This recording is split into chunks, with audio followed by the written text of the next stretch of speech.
रामपुर नाम के एक छोटे से गांव में संदीप नाम का एक आदमी रहता था।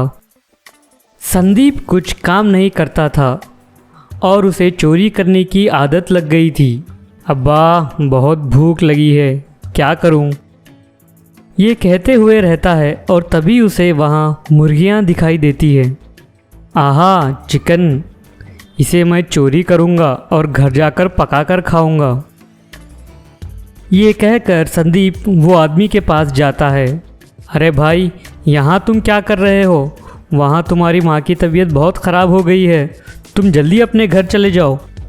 ठीक है, अभी जा रहा हूँ। मेरे आने तक क्या तुम मेरे बकरे और मुर्गों को देखोगे? अरे तुम फिक्र मत करो मेरे भाई, मैं हूँ ना, अब तुम चले जाओ। इसके बाद वो आदमी वहाँ से चले जाता है। देखा उसे कैसे उल्लू बनाया। शायद उसे नहीं पता मेरा नाम संदीप है, इस गांव का बेस्ट चोर हूँ मैं। इसके बाद संदीप एक मुर्गी को उठा लेता है और चुपके से वहाँ से चले जाता है। कुछ देर बाद वो जानवरों का वॉचमैन वापस आ जाता है। माँ की तबीयत तो ठीक है, पता नहीं वो आदमी झूठ क्यों बोल रहा था। खैर, अब वापस आ गया हूँ तो सुकून से आज का दिन इस झाड़ों के बीच में गुजारूंगा। ये कहते रहता है, तभी वो ये देखता है कि उसकी एक मुर्गी चोरी हो गई है। अरे रे, ये क्या हो गया? अभी थोड़ी देर पहले ही मेरी मुर्गी यहीं थी और अब नहीं है। अच्छा, तो ये काम उस आदमी का है। पहले मुझे झूठ बोलकर यहाँ से भेज दिया और उसके बाद मेरी मुर्गी चोरी कर ली। अच्छा बच्चू, अभी तुम्हें सबक सिखाता हूँ। रोहन ये बात गाँव वालों को बताता है और सब गांव वाले मिलकर संदीप के घर जाते हैं। क्या है भाई लोग, इतने शाम को क्यों मुझे डिस्टर्ब कर रहे हो? अभी मेरे आराम का वक्त हो गया है। आराम वाराम कुछ नहीं, पहले ये बताओ तुम इस तरह गांव में चोरी करना कब बंद करोगे? चोरी और मैं? सिल्ली फेलोस, मैं कभी चोरी नहीं करता। नहीं अंकल, इस आदमी ने ही चोरी की है, मैंने अपने आँखों से देखा है, इसने मुर्गी चोरी की है। हाँ, तुमने मुझे झूठ बोलकर वहाँ से भेज दिया और मेरे जाने के बाद मुर्गी चोरी कर ली। तुम ही चोर हो, मारो इसे, मारो। इस तरह गांव के सभी लोग संदीप को मारते हैं और उसे गांव से बाहर निकाल देते हैं।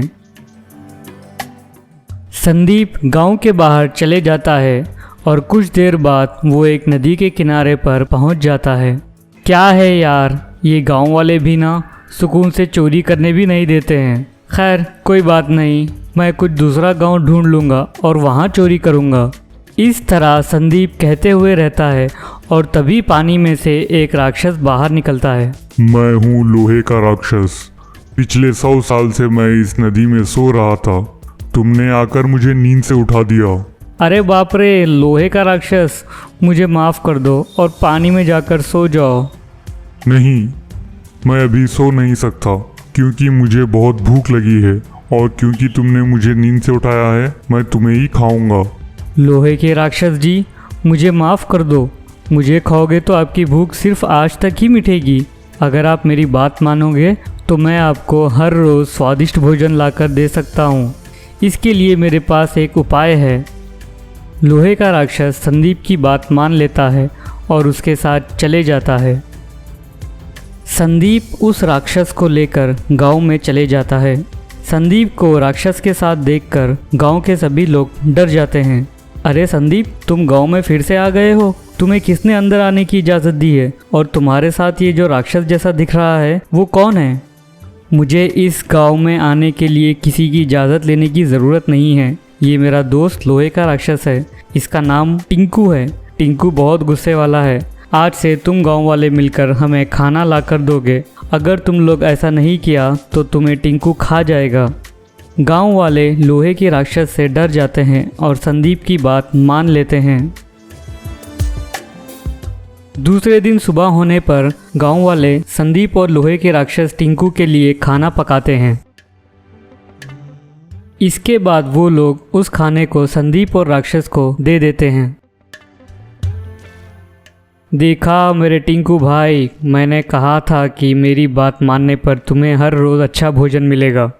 अब तो मुझे भी कुछ काम करने की ज़रूरत नहीं है। मैं भी अब ज़िंदगी भर मुफ्त का खाना खाऊंगा। गांव वाले रोज़ रोज़ खाना पकाकर थक जाते हैं। अरे भाई, इस तरह हर दिन खाना पकाकर भेजना बहुत मुश्किल है। अब तो खाना खरीदने के पैसे भी नहीं बचे हैं। हमें कुछ करना चाहिए। ये सुनकर राहुल के दिमाग में एक उपाय आता है। राहुल एक बड़ा मैग्नेट लाता है और उसे पिज़्ज़ा के रूप में कलर करता है। सब लोग उस मैग्नेट को एक हेलीकॉप्टर पर बंधते हैं और उसे उड़ाकर संदीप और राक्षस टिंकू के पास ले जाते हैं। हेलीकॉप्टर को पास आता हुआ देखकर संदीप कहता है, ये क्या? ये लोग हेलीकॉप्टर पर क्या ला रहे हैं? अच्छा, तो ये एक जेंट पिज़्ज़ा है। बहुत मज़े से खाऊंगा। हेलीकॉप्टर उनके नज़दीक आता है और उस मैग्नेट के पावर से वो लोहे का राक्षस उड़कर उसे चिपक जाता है। इसके बाद वो हेलीकॉप्टर राक्षस टिंकू को उठाकर पानी में फेंक देता है। अरे ये क्या हो गया? उन लोगों ने पिज़्ज़ा में मैग्नेट छुपाकर टिंकू को पानी में फेंक दिया।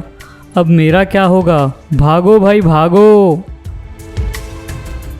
इसके बाद गांव वाले संदीप को पकड़ते हैं और उसकी खूब पिटाई करते हैं। अगर आपको ये वीडियो पसंद आया है तो आपको हमारा चैनल भी पसंद आएगा। इसीलिए इस चैनल को सब्सक्राइब कीजिए और हमारे वीडियोस को लाइक कीजिए।